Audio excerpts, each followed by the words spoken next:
trap now. Don't look directly into the trap. I looked at the trap, Ray. Hey! We're recording the podcast! Shut up! Good morning to you, wherever you are, because it is... Morning somewhere! For July 2022, 22nd, 2026. I blew it. My name is Blaine Gibson, sitting right over there, pinching his nipples, looking at me, all confused like, because I took his job. Is Bernie Burton. Say hi, Bernie. Boy, you know, we've paid you for months as an understudy. And that was your moment. I like it. I thought you did great. I blew it. I have never been able to convince Ashley to do that, Blaine. I appreciate that you did it. Blaine Gibson is back, everybody. Blaine Week! I am Bernie Burns. Now my job is in jeopardy, but I'm here. I'm fresh-faced on a Wednesday. I have a travel day today. I'm going home to Scotland. Are you really? I am. Oh. Flying away on a jet plane. Fare thee well. Hey, when you come into town, what's like the first business that you hit? What are like I must hit these places in Austin? I hate to talk about it because I feel like at the end of the trip when I talk about it, it's like, when I talk about it, because I probably have gained 10 pounds in a week and a half here. I probably have. What are you eating? Is it like... I could go through the whole list. Because Scotland, I'm imagining the food is way healthier out there, right? Yeah. I mean, you can fuck up. We have deep fried pizza. Did I show you that? You didn't show me that, but you showed me the haggis. Yeah. And, oh my God. Yeah, the haggis bites. That's usually how people eat it. You know, haggis has a weird reputation. I like it a lot. But a lot of people, to make it more palatable, will like drown it in butter or fry it. Uh-huh. Like literally batter it and deep fry it. But we have a thing called Pizza Crunch that is battered and deep fried pizza. That sounds fascinating. It is a horrible thing to try because you're like, oh, Christ, I fucked up because this is really good. This is changing pizza. That actually plays in well to something I want to talk about a little bit later. I'm going to pose something to the audience a little bit later in this podcast, in our continuing discussion of what you and I were talking about with AI. It is a thought experiment, but it's a thought experiment that you should think carefully before you go into it. So there will be a point later in this podcast where I bring that up again, but take it seriously when I do it. I'm not just fucking around when I say it. Oh, no. Hey, I'm ready to pass this IQ test. I am probably a genius, as we'll find out. It's a fortitude check. What would that be in D&D? Constitution? I don't know. What's that regarding? Is it like a mind thing? Wisdom? Yeah, maybe Wisdom it would be, saving throw? Maybe that would be. Yeah. Are all the stats still the same? It's strength, dexterity, constitution, wisdom, intelligence. Is 18 still the bad boy? 18? Like if you have an 18 in strength, that's the top? Oh, yeah, I think it is capped. I don't know. I guess you can have the modifiers. I'm DMing my first mini campaign right now. For Sneaky Dragon? Yeah, it's called Keyboard Quest. It's coming out in August, and good Lord, is it stressful. Like, I can play D&D all day. I can do the character stuff, but now I'm like turning around. I'm like, I give Gus so much shit every episode, and I don't realize just how hard his job is because it's brutal. Isn't that for most of the D&D groups that are out there, really the DM is what the group is most known by, right? Like, yeah, I'd say so. Like Critical Role and Mercer. Dimension 20, you know, with Brendan Lee Mulligan, and then Critical Role is... Matt Mercer? Matt Mercer, thank you. Yeah, Name was escaping me for a second. A little trivia. Uh-huh. I'm fairly certain, that they were the backup to us in The Amazing Race. Really? I didn't really know him at the time. I think it was back when Critical Role was still at Felicia Day's company. Yeah. So I didn't really know him at the time. And we had nicknames for everybody because we weren't allowed to talk to each other during the audition process. Uh-huh. Which was really just interviews. It wasn't really an audition. Well, it was like an NDA thing. Like you couldn't... We were not allowed to talk to the other contestants. So we had nicknames for all of them. Like that's Pittsburgh. That's the dancers, you know. Little things that we knew. The Beauty Queens, which they ended up on the show. Right. But those are the nicknames we had. We called them the bookworms. They looked like they were really smart. Yeah. And we had like pool time because we were at a hotel where they would interview us in rounds. Yeah. And you would end up at the pool at the same time as some other people. And we ended up at the same time as them. And I'm fairly certain it was Matt Mercer. That's crazy. You hooked me up with the casting thing. This is kind of off topic, but you know, I got to go through the whole thing where they sequester you, they put you in a hotel. The show ended up not airing. I think they might have made it, or it fell apart in pre-pro. But I was out there for like doing a casting thing, and it's a weird experience, man. They lock you in a hotel room. You don't get to do much. I don't think we had access to our phones. And when we were in the gym, we had like a PA watching, and it was like you couldn't interact with anybody else.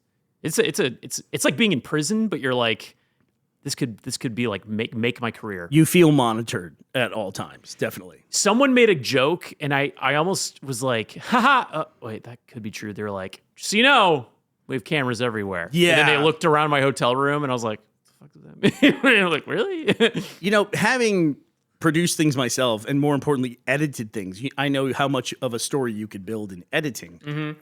When Ashley and I went into that, we went in with kind of eyes open, so we watched a bunch of Amazing Race. Yeah. The reason that I felt comfortable with them is how well everyone spoke about them after they were on the show. Like, no one ever complained about how they were represented or anything like that. Yeah.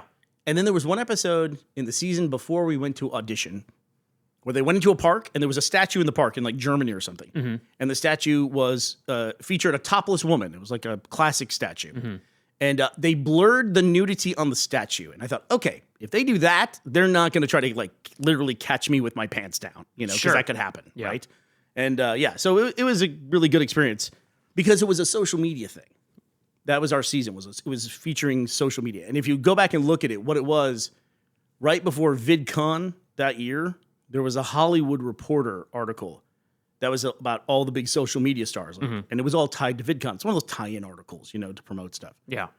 And everybody who was featured in that article, they basically just went to that and like offered them all to come in and audition for it, you know? Oh. Yeah. Huh. I wonder how much Amazing Race's ratings went up when the Rooster Teeth audience got involved. Because I remember that it was like we were getting updates on the RT podcast and like everyone was super excited about it and everybody wanted to see Burnie and Ashley compete, you know? I think that they were expecting, like a lot of people do with social media stuff or YouTube stuff, Yeah. they expect it to cross over. Weirdly enough, it is now. Like I feel like, you know, Markiplier making a movie, people are showing up and going to the movie theaters for it. Mm-hmm. Obsession as well, or maybe the Obsession just tapped into something that younger people were interested in, and he happened to come from YouTube. I don't know if it was a crossover audience from his YouTube stuff, but I always feel like, yeah, they always expect people to really like cross over from social media and YouTube, and I think they never quite get what they expect, you know, because those people don't move, they don't go to TV. Yeah. It's hard. I mean, and we know this playing the internet game. It's hard to get people to top platforms. If they're on YouTube, they typically stay there, so it's hard to get them to another destination site. There was a recent thing that happened. I watched Drag Race with my fiance. I had to pause because I'm like, is she my girlfriend, my wife, or my fiance? Oh yeah, isn't that great though? it's wait fun. until you're married and you get to call her your wife. It's gonna be the best thing of all time. Stamp it down. It's going to be like a proud thing. Blaine, it's the best thing. It really is. Yeah. It's so incredible. I'm stoked for it. I'm excited to wear the ring of all things. Oh yeah. Yeah. Anyways, so we watched Drag Race. They just finished All Stars 18 or something like that. 11. Thank you. She's actually over in the other room. She's playing her Steam Deck. Anyways, they had some Mulrooney. What's his? You sent me videos. Dude, the guy with the I mustache. love that guy. Yeah. Yes. So he was on an episode as a guest judge, and he's just like an influencer. He's just a comedy guy. And then he reappeared in the finale as a pit crew guy, and they're basically like the sexy models that come out and they do stuff for Rue.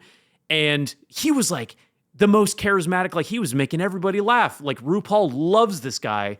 And it was like the best implementation I've seen of an influencer on a TV show.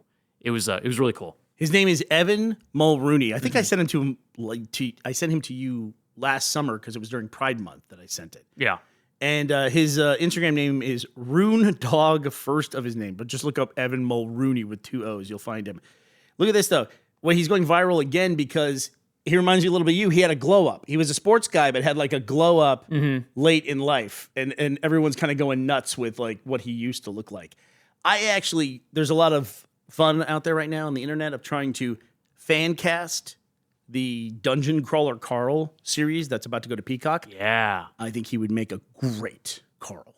I mean, he's pretty fun, and he kind of like chews it up in his acting and stuff like that. But it's like that's a good way to put it. sketches. Yeah. But like, oh man, give him a chance. Like, I would love that. I don't know how much of a draw he would have or something, but like, clearly that guy is so charismatic. I think he's perfect because I think he's a guy who's got a lot of experience. He was on Only Murders in the Building. Was it the last season? I think he was on the last season, yeah. Oh, I haven't watched that one yet. And he's been on a lot of stuff. You'll spot him in a lot of stuff. I think I spotted him, I think in an episode of The Studio as well. And he's just about to blow up. It's also like like people know her, and people who know about them already love them to death. Lisa Gilroy as well from like Dropout. I think she was in that same episode. Yeah. That's exactly what you want, is someone who's already got some experience under their belt and like, but also isn't like pigeonholed in any role thus far. You know what I mean? We spotted Lisa Gilroy in Jury Duty, and Nick Rutherford was also in that from like Crunch Time. Yeah, Crunch Time. And then I remember the guys that made Crunch Time, they made I think it was like Balls Out or something like that. That had Kate McKinnon right before she broke, like and the other guy that was on SNL. It's crazy. Kyle Mooney? Not Kyle Mooney, but his Beck Bennett. Beck, yeah. Yeah. Beck was also in that. And like they just exploded after those roles. So Kyle Mooney, Beck Bennett, and Nick Rutherford, who worked on 2 Rooster Teeth shows. He worked on Crunch Time, and then he was in Bloodfest, the movie. Yeah. As well. And now he's the EP, I think, at Rick and Morty. Yeah. He's actually in an episode. I've never seen a real human in an episode of Rick and Morty, but he's in it as Nick. Those 3 guys were Good Neighbor. Good Neighbor. Thank you. I was going to say Your Neighbor. Good Neighbor. They were a web group that like did it. They broke out and made it big. Yeah. It's occasionally that happens. And they were all on SNL together for a season.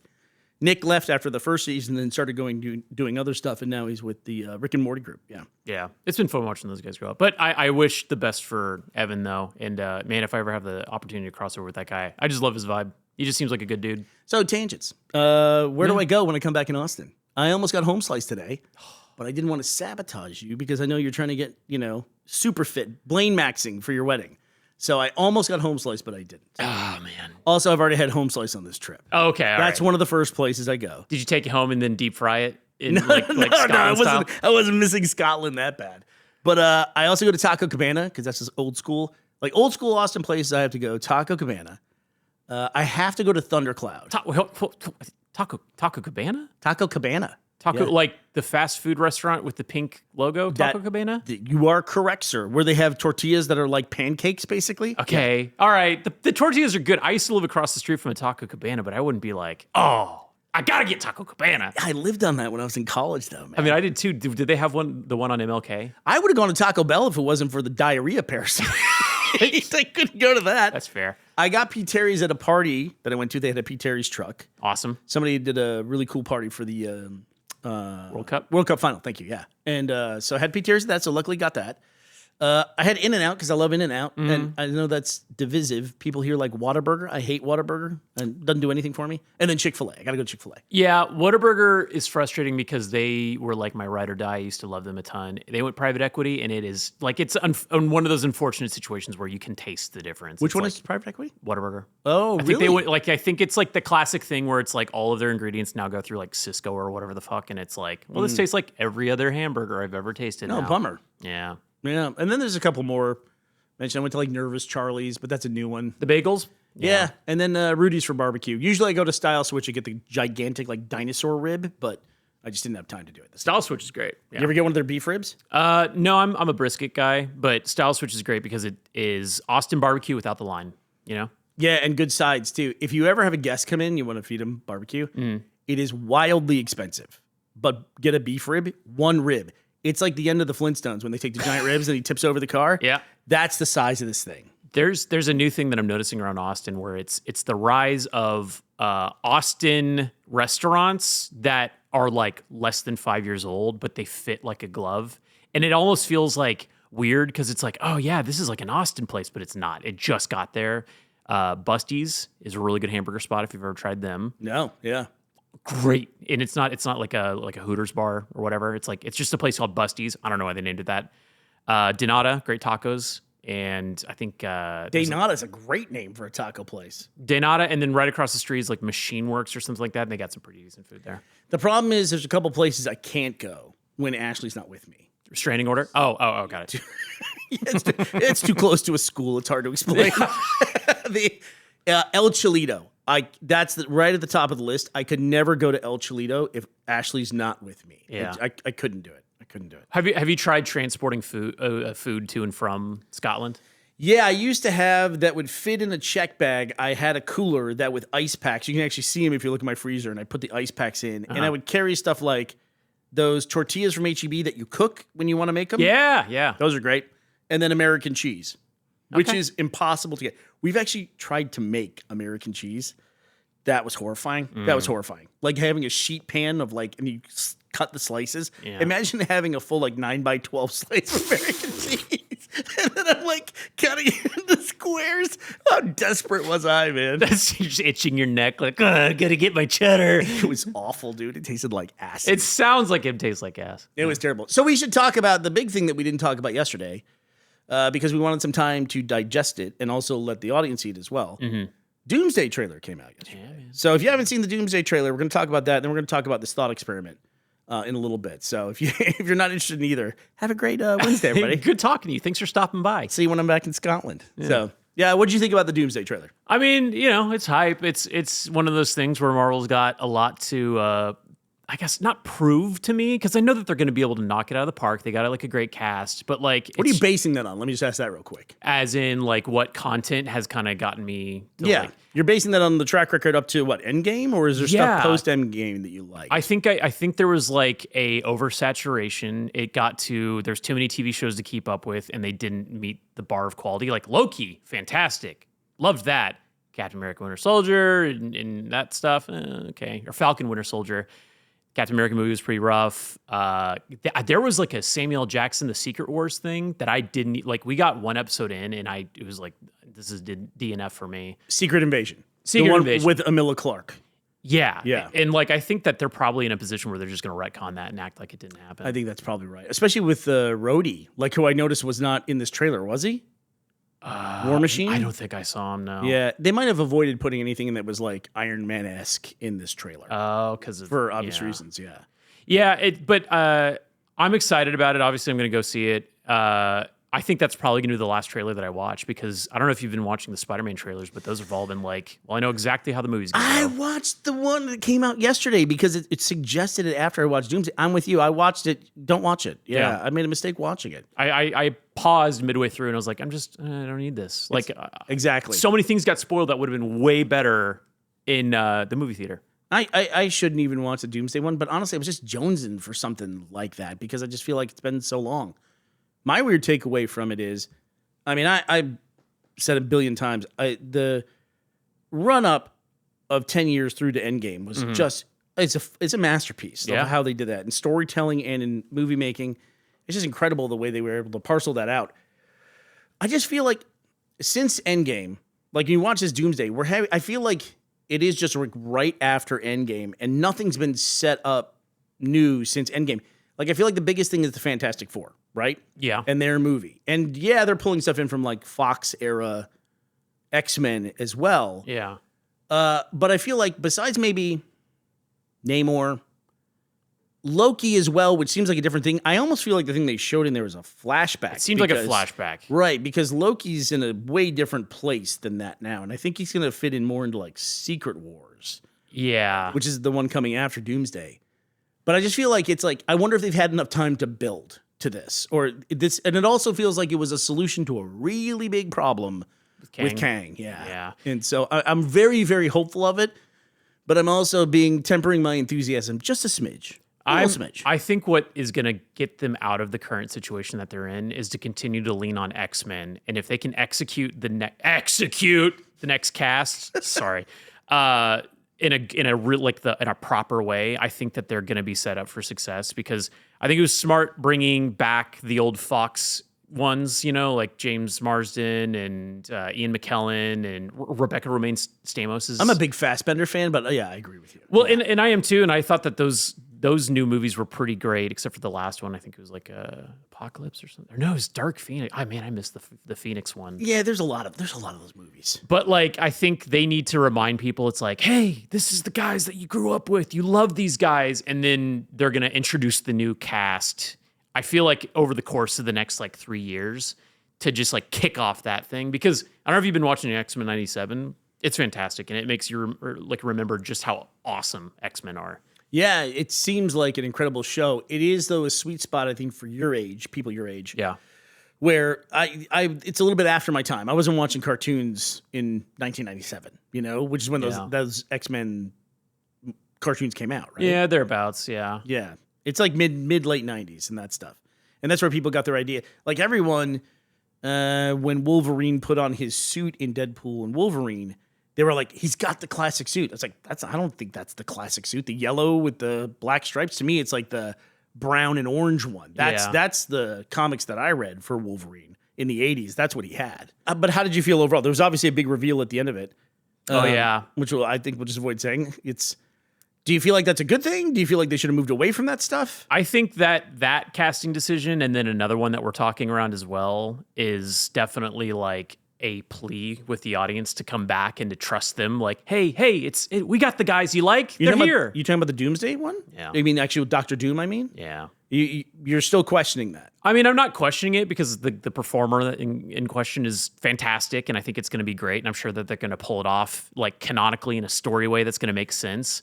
But it does feel like stakes are lower when a character, if they go away, and you think like, wow, that like their sacrifice or what have you was like perfect and this narratively fits, and then it's just like, hey, just kidding, we're bringing this guy back because we need money. Yeah, it's tough. It is tough to walk away when you're up, man. Yeah. It's really tough to do that. I get it though. I get it. I wish more people would do that. You know, like take the chance, take the leap, and then like stand on business. You know, I once said in a meeting, and it gets brought up every now and then. I said, part of a walk-off home run is walking off. Yeah, you got to leave the stadium at some point. Right. I'm still excited by it. I do think the casting choice for Robert Downey Jr., it'll come down to a moment of why they cast him as Doom, and I'll either go with it or I won't go with it. But I have a feeling I'm going to go with it. Yeah, it's who are the brothers that are doing it. Russo brothers? Russos, yeah. They're great. They know what they're doing. They clearly have a ton of love. And you can see that in Community as well. Like they're telling 4-dimensional stories. There's stuff happening in the backgrounds. There's setups and payoffs over the course of like seasons and years. Like I think it's in great hands with those guys. Yeah, but do they have that stuff set in place? Like do they have all Has the it been parts? Properly set up? Yeah, right? Because so much stuff has been like moved away from or reset or moved to a different timeline or something. I think that they're also Endgame. smart enough to do a lot of reverse engineering to make it like, oh, that guy back there, that's who this guy is. And we've been planning that all along. Like, I think that they do a good job at that as well. Yeah. There's a lot of happy accidents where it's like they embrace it and then they write it in a way that feels like satisfying. Listen, as for my history of reading comic books, it almost doesn't matter to me how Doomsday does. I mean, at the end of the movie, Thor could fart Doom to death, right? Or something. Sure. I wouldn't care because Secret Wars, I am in the theater day one for Secret Wars. I feel like I've been waiting my whole life for them to adapt that. And it is the more modern, already remade version of Secret Wars. Yeah. But man, I'm very excited for that. I wouldn't miss that for the world, man. I'm excited. I'm excited for you too, because like, it's... That's my X-Men 97. Yeah, it's years of build up, and this is something that you probably never imagined that they would ever adapt. Interesting to me, characters that weren't in it. Spider-Man, not in that trailer, right? I think we'll get an explanation for that in the movie. Doomsday.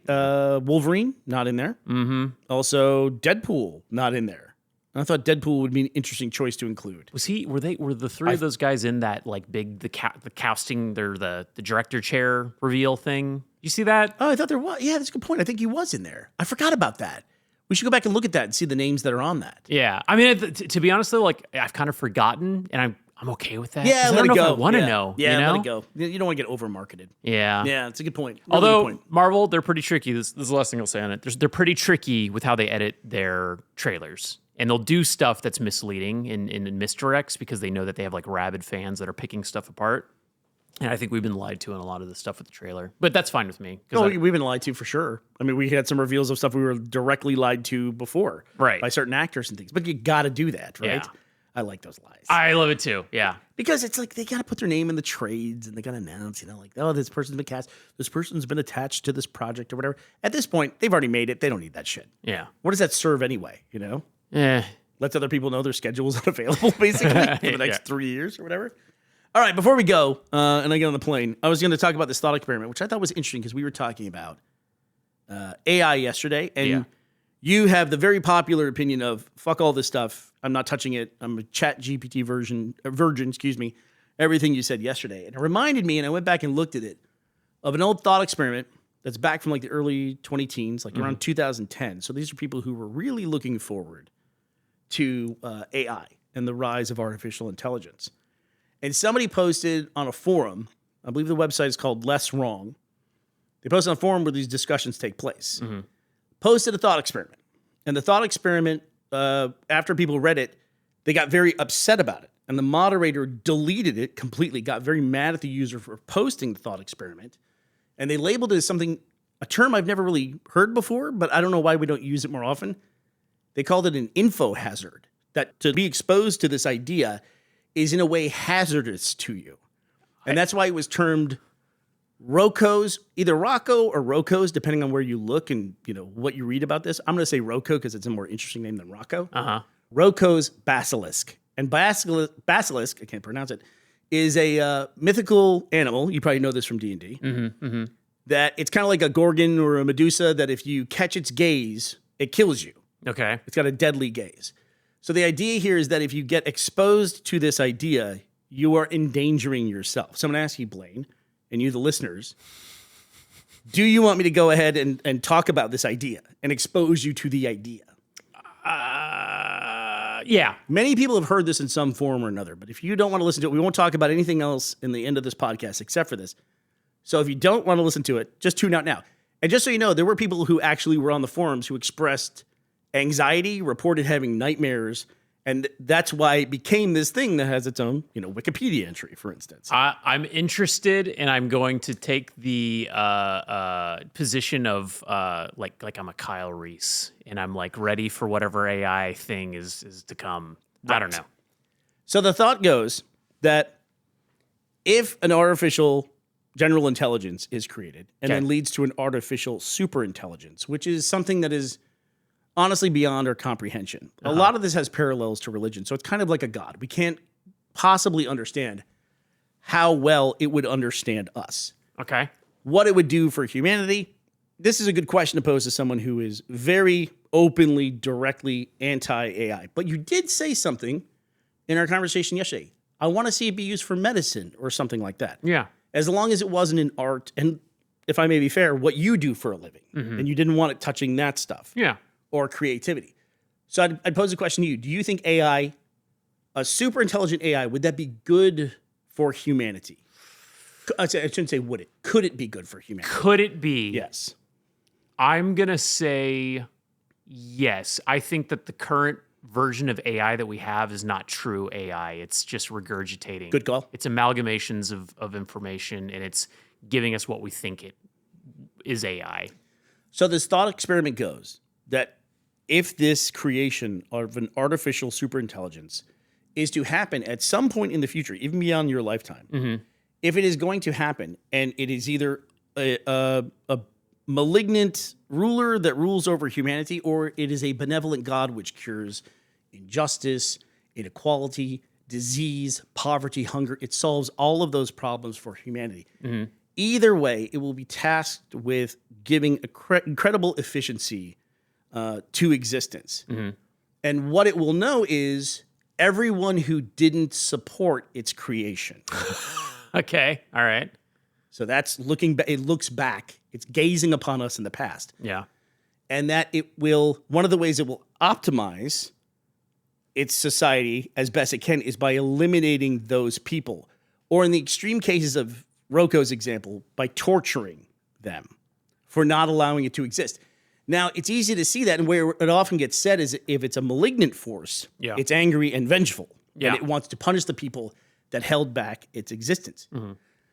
The flip side of it is, if it is incredibly benevolent and solves all of those things, everyone who didn't, not just who fought its existence, but who didn't actively contribute to creating it, they extended human suffering for no reason whatsoever, other than their fear of the thing. And so they are contributing to future human suffering by not supporting the creation of the AI. So this is the thought experiment, right? And this is why it gave people anxiety. Just hearing this idea that in the future they would be judged and possibly punished for not supporting either this incredibly horrible thing or this incredibly good thing. either way, that they're fucked. I didn't think that we'd get into like theology like this. Theology is a great way to describe that, though. But I approach this the same way I approach religion, and I'll be honest, like I'm not a religious person. I was brought up religious, and I don't want to get into like, oh, like religion's wrong and stuff like that. Your opinions are your opinions. That's fine. I'm going to stay in my lane. But I've always felt the same way with like the heaven versus hell situation. And in my mind, I've led a moral life. I help people out and stuff like that. So if this entity is, so all-knowing and all that stuff, I think it would regard me and understand my fears and concerns with being replaced with like, art and stuff like that and judge me as such. I think for it to be like evil and to torture and stuff like that, that feels like inefficient.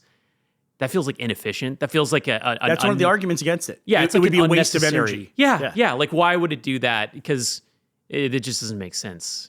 That's like cruelty for cruelty's sake. And I think the biggest thing that it would be trying to solve is like the human shit that we do, where we're like killing each other and we're evil and we like take advantage of people and stuff like that. I feel like the computer is going to be like, no, why are we doing this? Is stupid. What are we doing here? Let me give you another caveat here, though, that I would suggest, which is, what if a utopian society that's free of hunger and disease and poverty and injustice and everything else, what if that is limited in its capacity because of resources or something else like that? Years ago, when I was a little bit more of a religious person, I wrote a story based on religion and theology. And one of the lines I wrote was they were talking about the existence of hell, and the person didn't believe in it. Another person had said that their concept of hell was being shown heaven and not being allowed to stay.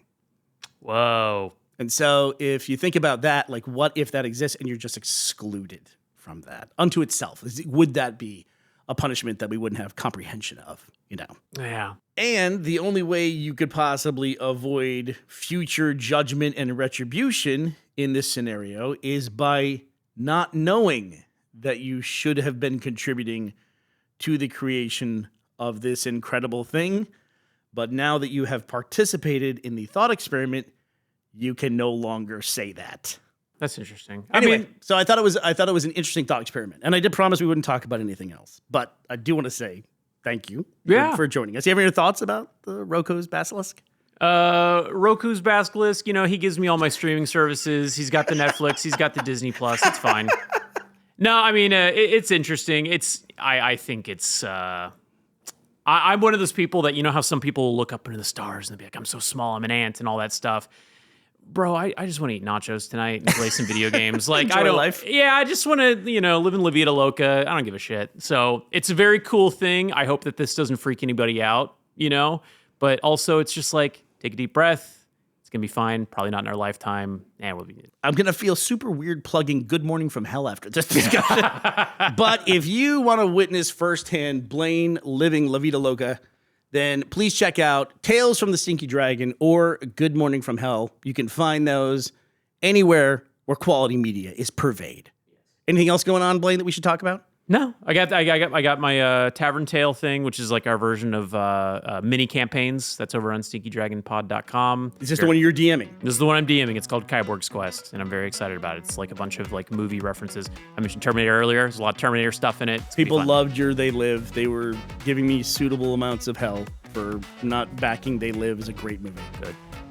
Listen, nobody's perfect, and that includes all of you. So, all right, Blaine, thanks for joining us this week. That does it for us today, July 22nd, 2026. We will be back. Talk to you tomorrow. We hope you will be here as well. Bye.